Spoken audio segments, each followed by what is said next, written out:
राम राम साय। और आज मैं हूँ रतन चौहान के सागे और रतन चौहान जानियो मानियो चेहरो है।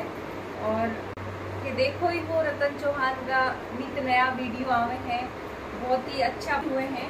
और रतन चौहान मैंने विपरीत परिस्थितियों उठकर अपनी पहचान बनाई है आपके काम के दम पर। आज रतन चौहान एक ब्रांड बन गो है। जी आप देखा कपड़ा में भी शर्ट लिया ही अभी, बहुत ही सुंदर सुंदर प्रिंट का ही, तो बिल्कुल यूनिक शर्ट मैं आज लिया ही, मन बहुत अच्छा लग गया। और साथ में मैं थान बताऊं कि इंसान विपरीत परिस्थितियों से होकर अपनी पहचान बनाता है, उसकी पहचान अमिट होती है, हमेशा के लिए एक छाप छोड़ जाती है। रतन ने ठीक वैसा ही काम किया है। और रतन से मेरे मिलने से पहले ही इमोशनल अटैचमेंट इसलिए भी रतन से हुआ क्योंकि रतन के फादर भी कम उम्र में चले गए मेरे फादर की तरह, और से अपने पिता का नाम रोशन करने का काम कर रही है रतन।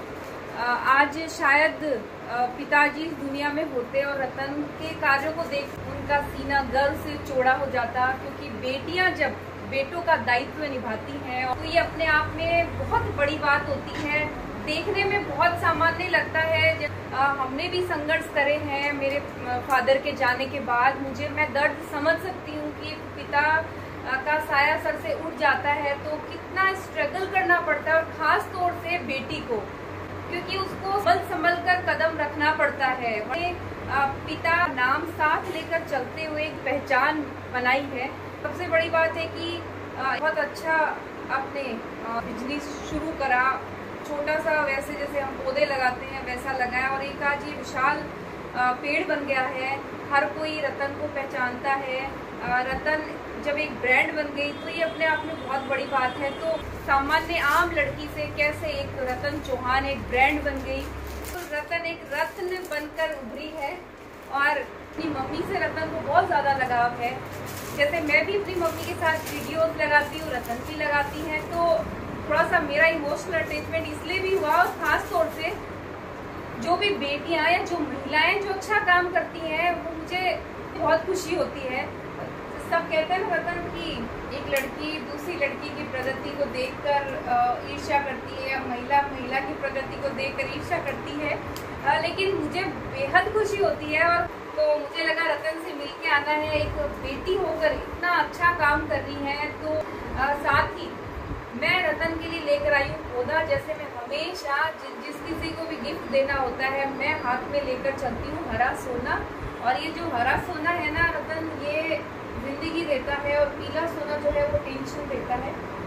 हम कहीं जेवरात पहन के सोने के कहीं जा नहीं सकते, चले भी गए ना तो यही रहता है, चारों तरफ नजर यही देखती कि कोई निकाल ना ले, चोरी करके नहीं ले जाए, डर रहता है।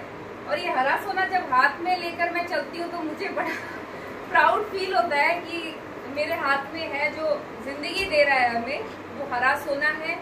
और रतन में हमेशा एक ही बात कहती हूँ कि ये बड़ी बड़ी इमारतें महल ये सब किस काम के, जब सांस लेने को शुद्ध पर्यावरण ही नहीं होगा, आने वाली पीढ़ी को हम क्या दे रहे हैं, उनके लिए क्या सहेज रहे हैं। इन पत्थरों के ये घरोंदों में उनका दम घुटकर मर जाएंगे वो, तो आने वाली पीढ़ी के लिए कुछ सहेजना ही है। तो आप पर्यावरण सहेजिए, पौधे लगाइए, अपनों की स्मृति में पौधे लगाइए।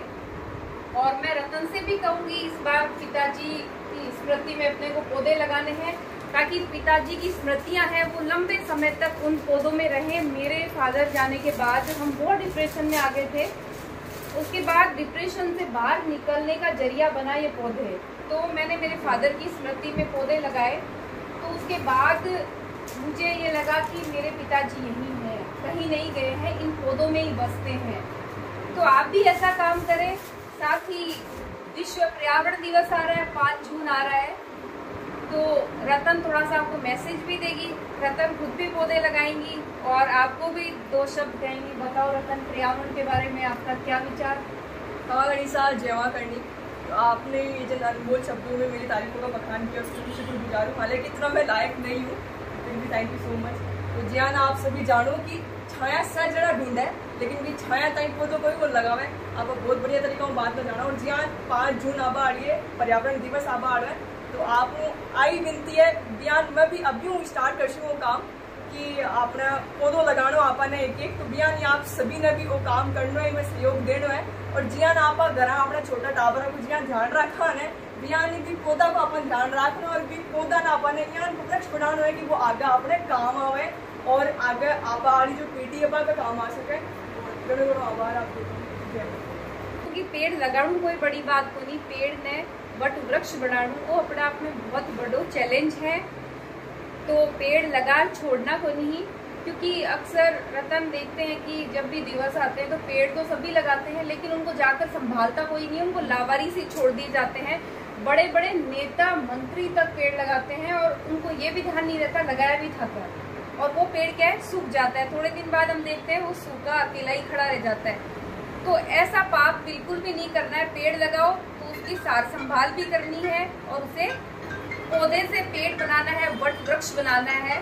तो आप थोड़ा सा इस बात का ध्यान रखें। और रतन ने जो आपको भी मैसेज दिया है ना, तो इस पे आपको अमल करना है। मैं तो हमेशा ही मैसेज देती रहती हूँ पर्यावरण बचाने का, तो आज रतन भी दे रहे हैं। और रतन ने भी कहा है कि अब से पेड़ लगाना शुरू करेंगे, तो आप भी भाई लगाना शुरू कर दो, क्योंकि पर्यावरण से ही हम हैं। ये रतन के लिए क्रोटन का पेड़ है, इंडोर का है, तो रतन अपनी शॉप में लगाएंगे ताकि रतन को प्यूरिफाई एयर मिलती रहे।